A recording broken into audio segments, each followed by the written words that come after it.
If he hadn't helped me, the guy would have killed me. We're the Armed Attorneys. Today we're talking about a Good Samaritan who stopped a potential mass shooter and is now being prosecuted in the state of Maryland. Stay tuned. We're going to talk about what he did, what mistakes he made that potentially you could have made as well.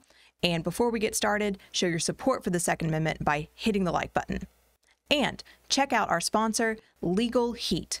LegalHeat.com is a wonderful purveyor of handgun licenses throughout the country. You're going to see that handgun licenses can be incredibly important. That's what today's video is about. I know there are so many constitutional carry states out there. I get it. You know, of course, Richard and I got handgun licenses in Texas well before we had constitutional carry. But I can tell you, I mean, I'm not getting rid of mine anytime soon. There are too many benefits. We could spend a whole video talking about the benefits. I'll tell you my favorite. Speeding tickets. No, do police officers have to let you get away with speeding because you have a handgun license? Of course not. Does it work? I mean, has it worked for you a dozen times? At least. Yeah. Okay, that doesn't say anything about my driving. All right, I'll kick us off today. We're talking about retired Marine Lloyd Muldrow, who was in the, I guess, fortunate or unfortunate, given, what happened to him later, position to stop someone who was in a public place. He sort of lost it, this guy. He actually pistol whipped someone. He took out a gun. He was threatening to kill everyone. And this retired Marine took him down, not with his handgun, but just took him down barehanded, subdued him, kept everyone safe until police arrived. Well, what happened when police arrived?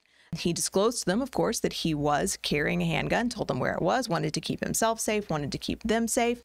And then he was arrested for having that handgun. Richard, what happened? Yeah, unfortunately, his license was issued by the state of Virginia, and Maryland does not recognize any other state's license or permit to carry. So when you're in the state of Maryland, you would have to have a Maryland permit in order to generally carry in public. In Baltimore, it's a misdemeanor, but it's still arrestable.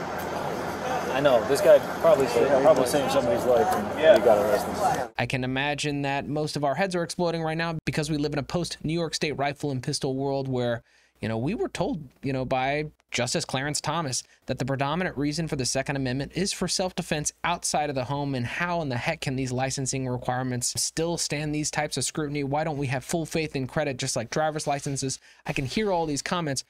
And I will say Maryland is probably one of the first states to react to the New York State Rifle and Pistol Association decision because they changed their law. Exactly. So remember, New York State Rifle and Pistol did not dismantle the licensing scheme in general. All it did was say you cannot be a may issue state, right? Right. You have to be a shall issue state. Recall that may issue states, you could jump through all the hoops, you could satisfy the background checks, you could do everything that you were supposed to do by law to get that handgun license, but there was a discretionary component. So law enforcement could still look and say, but not this guy here. Right. We're not going to give him a license because, and they generally put it in terms of good moral character, or you need a good and compelling reason or substantial cause. And generally speaking, the simple want of wanting to defend yourself with a handgun outside the home if need be was not enough for these may issue states.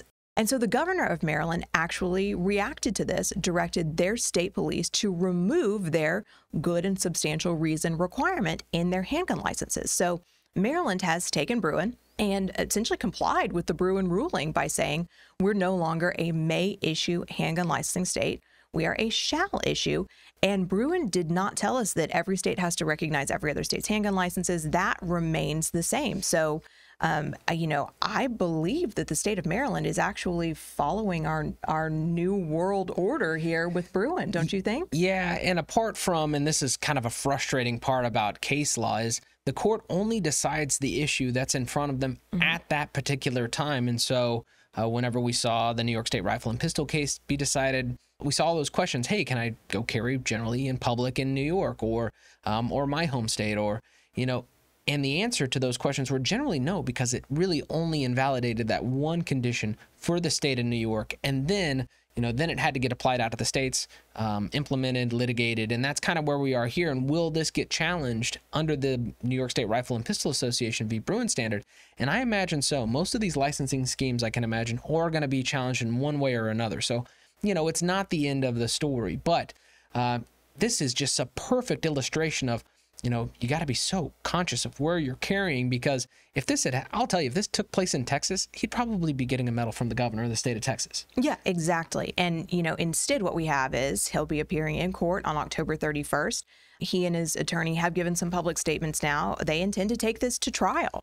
They intend to not take any sort of plea bargain, no deals on this, which, I mean, you understand that gut reaction, like, look, I'm the hero. How can you do this to me?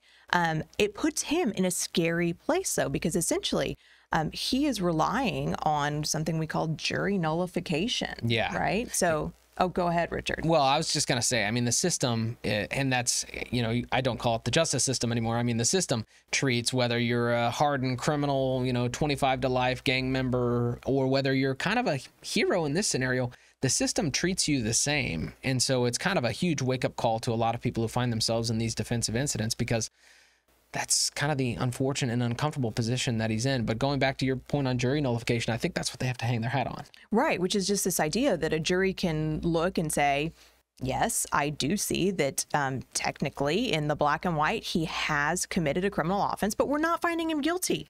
And that's just, it's tough. I mean, if you're going to trial relying on jury nullification as a defense attorney, you are really, really sweating bullets the whole time. You know, the state generally does not prosecute heroes.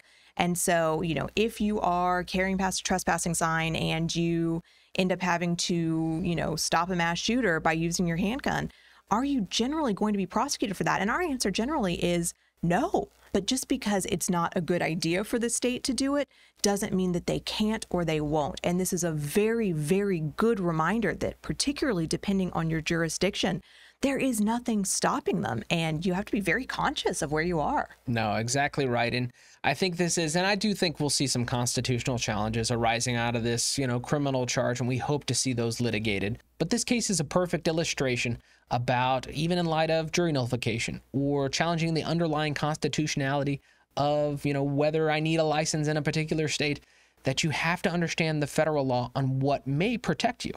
Exactly. And remember, this hero's problem here in part was he was in a different state. So you need to know when federal law protects you and when it does not, when you are traveling between states in order to keep you safe. We've got an entire video on it here. We hope you enjoyed this discussion. Thank you for watching. Please consider subscribing to our channel and help us fight the anti-2A algorithm by sharing this video. And until next time, we're the Armed Attorneys.